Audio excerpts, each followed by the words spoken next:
Hello students, welcome to the new lecture of English Grammar Series.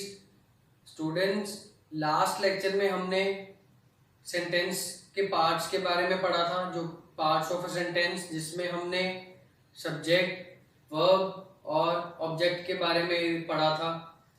उस lecture के complete करने के बाद मैंने आपको कहा था कि ऑब्जेक्ट 3 टाइप्स का होता है और वो मैं नेक्स्ट लेक्चर में कवर करूंगा। तो आज का लेक्चर उसी पे बेस्ड है, टाइप्स ऑफ ऑब्जेक्ट्स।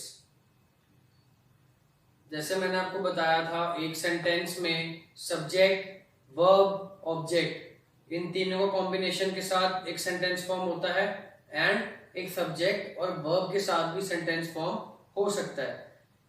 तो उस रिलेशन के हिसाब से ऑब्जेक्ट हमारे 3 टाइप्स के होते हैं। देखो कौन कौन से। There are 3 types of objects. 3 types of objects होते हैं स्टूडेंट्स। कौन कौन से? Direct object, indirect object, object of the preposition. अब ये 3 टाइप्स ऑफ ऑब्जेक्ट होते हैं। कौन कौन से होते हैं, कैसे कैसे होते हैं, ये मैं आज आपको इस लेक्चर में कवर करूंगा। ठीक है स्टूडेंट्स। देखो, डायरेक्ट ऑब्जेक्ट की बात करते हैं। When a verb is directly related with the object. जब स्टूडेंट्स सेंटेंस में वर्ब डायरेक्टली ऑब्जेक्ट के साथ रिलेट कर रही हो, समझ गए? हमने एक वर्ब यूज की है। वर्ब्स क्या होते थे स्टूडेंट्स, याद करो। Right, action words. Action words जब ऑब्जेक्ट के साथ डायरेक्टली रिलेट कर रहे हो। नहीं समझ लगी? एग्जाम्पल समझते हैं, अच्छे से समझ लगेगी। देखो, he went to the market. He went to the market. वह मार्केट गया। ये आपका सब्जेक्ट हो गया। went आपका वर्ब हो गया। he went to the market, ये देखो, ये आपका डायरेक्ट ऑब्जेक्ट हो गया।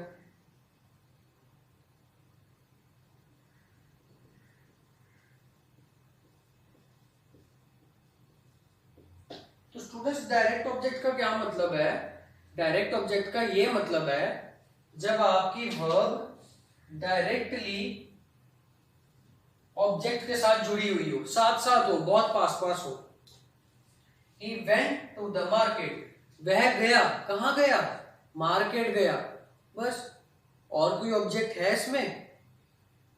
वहां पे प्रॉब्लम आती है जहां पे एक से ज्यादा ऑब्जेक्ट हमें नजर आ रहे हो। बट डायरेक्ट ऑब्जेक्ट तो बहुत सिंपल है, जहां पे एक सब्जेक्ट हो, बस वो सेंटेंसेस आपके डायरेक्ट ऑब्जेक्ट हो गए।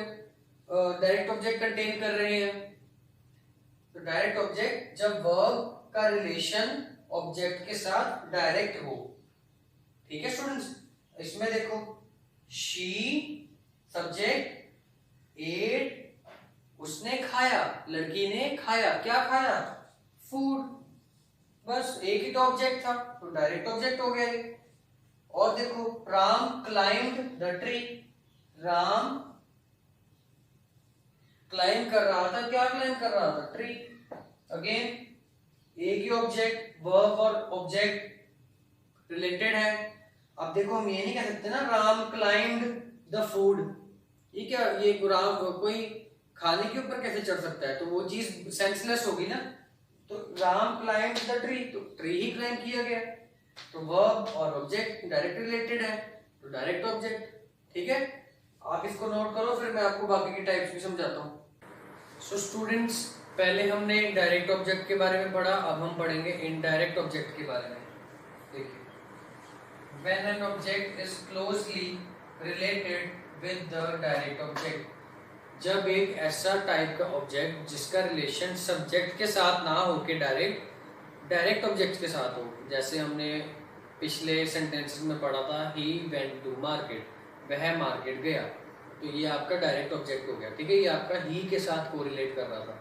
इस केस में क्या होगा? देखो, he went to market, subject, verb, direct object. वह मार्केट गया क्या करने? टू बाय फ्रूट्स, फ्रूट्स खरीदने। तो देखो, मार्केट गया क्या करने? फ्रूट्स खरीदने। तो अब इस ऑब्जेक्ट का रिलेशन डायरेक्ट ऑब्जेक्ट के साथ बन रहा है, तो इस तरह के ऑब्जेक्ट को हम कहते हैं इनडायरेक्ट ऑब्जेक्ट। सेकंड देखो, ही एट फूड, ही सब्जेक्ट, एट आपका वर्ब, फूड उसने खाना खाया, तो खाना आपका ऑब्जेक्ट हो गया, डायरेक्ट ऑब्जेक्ट हो गया। खाना कहाँ खाया? फूड इन द किचन, तो ये आपका इनडायरेक्ट ऑब्जेक्ट हो गया। ठीक है, इजी है बहुत, ऐसा कुछ नहीं है इसमें, कोई प्रॉब्लम वाली बात नहीं है। दे प्लेड क्रिकेट, अब देखो ये आपका सब्जेक्ट हो गया, ये आपका वर्ब हो गया, क्रिकेट डायरेक्ट ऑब्जेक्ट। उन्होंने क्रिकेट खेला, क्या खेला? क्रिकेट खेला, direct object. In the park, cricket कहाँ खेला गया? हमने अपने आप से यही पूछना है कि अब दे प्लेड, उन्होंने क्या खेला? Cricket, direct object. आगे कहाँ खेला, ये कहाँ हो रहा है कोई एक्शन, ये ऑब्जेक्ट का रिलेशन किसके साथ बन रहा है? पार्क में, क्योंकि क्रिकेट तो पार्क में ही होगा, तो ये आपका इनडायरेक्ट ऑब्जेक्ट।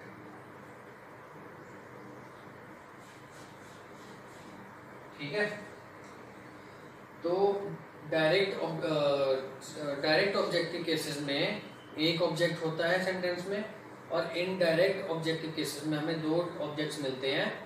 पहले ऑब्जेक्ट का रिलेशन सब्जेक्ट के साथ होता है और दूसरा ऑब्जेक्ट का रिलेशन डायरेक्ट ऑब्जेक्ट के साथ होता है, तो उसको हम कहते हैं इनडायरेक्ट ऑब्जेक्ट। ठीक है students, pause the video to note it down और फिर हम थर्ड टाइप ऑफ ऑब्जेक्ट देखते हैं, करिए नोट। तो students, this is your third type of object, object of the preposition. इसका क्या मतलब है? जब preposition followed by a noun और अ प्रोनाउन, जब प्रेपोजिशन के बाद में, फॉलोड का मतलब है जो उसके बाद में, जब भी प्रेपोजिशन के बाद में या तो नाउन लगा हो या फिर प्रोनाउन लगा हो, उसको हम कहते हैं object of the preposition.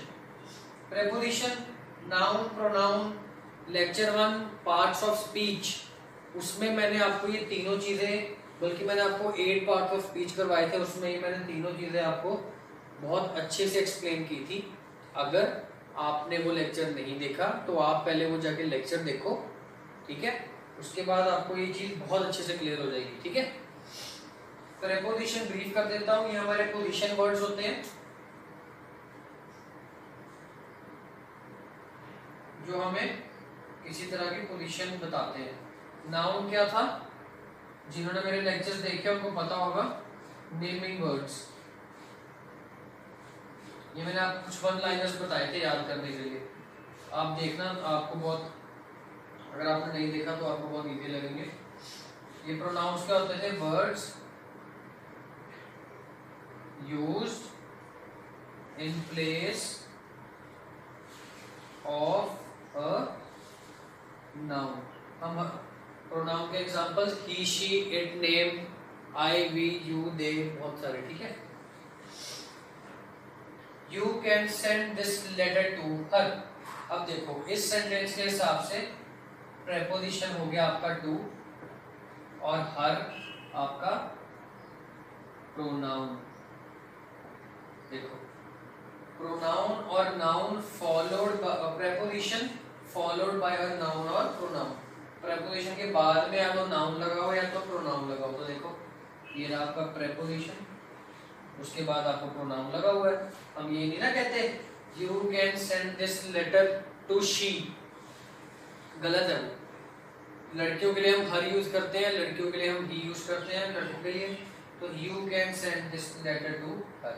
Next देखो, she sat in a room, तो इन आपका हो गया प्रेपोजिशन और रूम आपका हो गया नाउन।